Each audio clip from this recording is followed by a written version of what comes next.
JT Top News supported by SK Seth Jewelers Logistic Partner BBC Logistics। Jetty top news के इस bulletin में आज देखिए, director general of foreign trade ने rough diamond के export और इंपोर्ट करने वाले व्यापारियों को जारी किया नोटिस। किम्बर्ली प्रक्रिया प्रमाण पत्र प्राप्त करने के लिए JGPC की सदस्यता होगी अनिवार्य। सोने पर GST 3% से बढ़ाकर 5% करने से बढ़ेगी सोने की कालाबाजारी।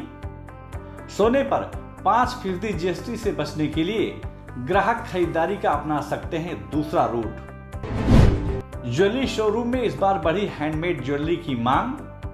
वेस्ट बंगाल के डिजाइन वाली ज्वेलरी को ग्राहक कर रहे हैं पसंद। अंतर्राष्ट्रीय बाजार में सोने के दाम में गिरावट का दौर जारी। $1790 प्रति औंस तक पहुंचा सोना। और मुंबई शेयर बाजार में मुनाफा वसूली जारी। 0.5% की गिरावट के साथ बंद हुआ सेंसेक्स और निफ्टी। आप देख रहे हैं जेटी टॉप न्यूज। पेश है ज्वेलरी इंडस्ट्री की अपडेट खबरें।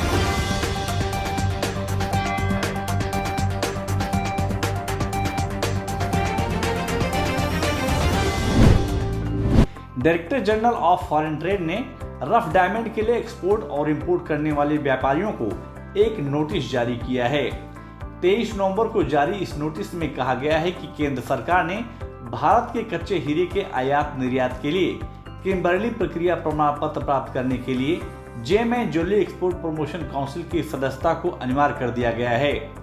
यानी कि अब वही व्यापारी कच्चे हीरे का आयात और निर्यात कर सकेंगे जो JGPC के सदस्य होंगे, क्योंकि JGPC किम्बर्ली प्रक्रिया प्रमाण पत्र को रेगुलेट कर रहा है।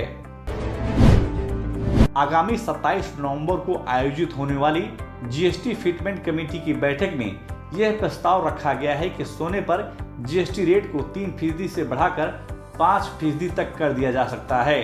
GST फिटमेंट कमेटी की बैठक को लेकर कुछ ज्वेलरी निर्माताओं को आशंका है कि अगर सोने पर GST 3% से बढ़ाकर 5% कर दिया गया तो देश में सोने की कालाबाजारी शुरू हो सकती है, क्योंकि लोग 5% GST से बचने के लिए खरीदारी का दूसरा रूट अपना सकते हैं। सरकार आने वाले बजट में जो अपने GST है वो 3% से 5% करने जा रही है।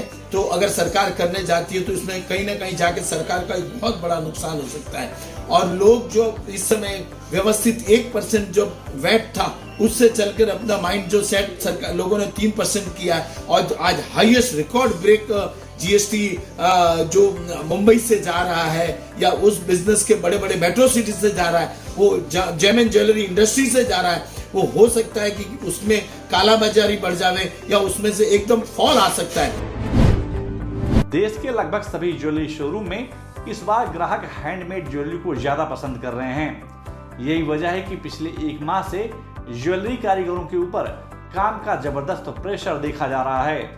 झवेरी बाजार में आभूषण का काम करने वाले पश्चिम बंगाल वेलफेयर एसोसिएशन के पदाधिकारियों के अनुसार इस बार उनके पास कलाकृतियों वाली डिजाइन के काम भारी मात्रा में आ रहे हैं। ज्यादातर ग्राहक इस बार शादी के लिए वेस्ट बंगाल के डिजाइन वाली ज्वेलरी को खूब पसंद कर रहे हैं। इन दिनों देश के कई डायमंड कंपनियों में सरीन टेक्नोलॉजी का इस्तेमाल किया जा रहा है, जिससे हीरे की गुणवत्ता को आसानी से परखा जा सकता है। लेकिन सूरत के एक डायमंड कंपनी ने सरीन टेक्नोलॉजी के पायरेसी सॉफ्टवेयर का उपयोग कर कंपनी की गुणवत्ता पर सवाल खड़ा कर दिया है। हालांकि इस मामले में सूरत की एक कोर्ट ने डायमंड कंपनी को सरीन टेक्नोलॉजी के पायरेसी सॉफ्टवेयर का प्रयोग करने पर कानूनी कार्रवाई के आदेश दिए हैं। कारोबारी सप्ताह के तीसरे दिन यानी बुधवार को अंतर्राष्ट्रीय बाजार में गोल्ड स्पॉट की कीमत में काफी हलचल देखने को मिली। दिन भर की ट्रेडिंग के दरमियान गोल्ड स्पॉट की कीमत में करीब $2 प्रति औंस से अधिक की गिरावट देखने को मिली। पूरे दिन भर के कारोबार के बीच गोल्ड स्पॉट की कीमत $1790 प्रति औंस के आसपास कारोबार करता देखा गया। बाजार विशेषज्ञों के अनुसार आने वाले दिनों में सोने और चांदी के दाम में करेक्शन देखा जा सकता है। अंतर्राष्ट्रीय बाजार की गतिविधियों को देखते हुए मुंबई, दिल्ली, कोलकाता, चेन्नई, कर्नाटका और अहमदाबाद के सराफा बाजार में बुधवार को सोने और चांदी की मांग में बढ़त देखने को मिली।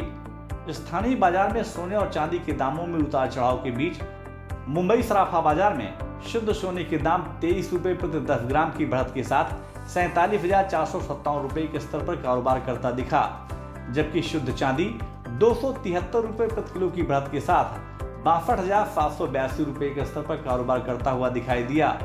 बाजार के जानकारों के अनुसार आने वाले दिनों में स्थानीय बाजार में सोने और चांदी के दाम में बढ़त देखी जा सकती है।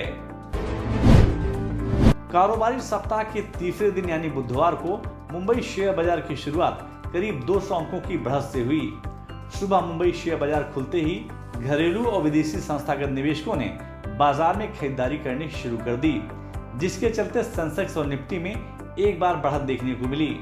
लेकिन दोपहर बाद निवेशकों ने auto, IT, oil, cement, banking और स्टील सेक्टर के शेयर में मुनाफा वसूली करनी शुरू कर दी, जिसके चलते मुंबई शेयर बाजार 323 अंकों की गिरावट के साथ 58,340 अंकों पर बंद हुआ। वहीं निफ्टी दिन भर के कारोबार के बीच 28 अंकों की गिरावट के साथ 17,415 अंकों पर बंद हुआ। बाजार विशेषज्ञों के अनुसार इस सप्ताह मुंबई शेयर बाजार में प्रॉफिट बुकिंग देखी जा सकती है। जेटी टॉप न्यूज के इस एपिसोड में बस इतना ही। आपको यह न्यूज कैसी लगी और आपके क्या सुझाव हैं, हमें कमेंट बॉक्स में जाकर शेयर जरूर करें। और अगर अभी तक आपने जेटी टॉप न्यूज को सब्सक्राइब नहीं किया तो आप तुरंत सब्सक्राइब, लाइक और शेयर जरूर करें, जिससे आप तक ज्वेलरी इंडस्ट्री की अपडेट खबरें पहुंचती रहें। JT Top News supported by SK Seth Jewelers Logistic Partner BVC Logistics.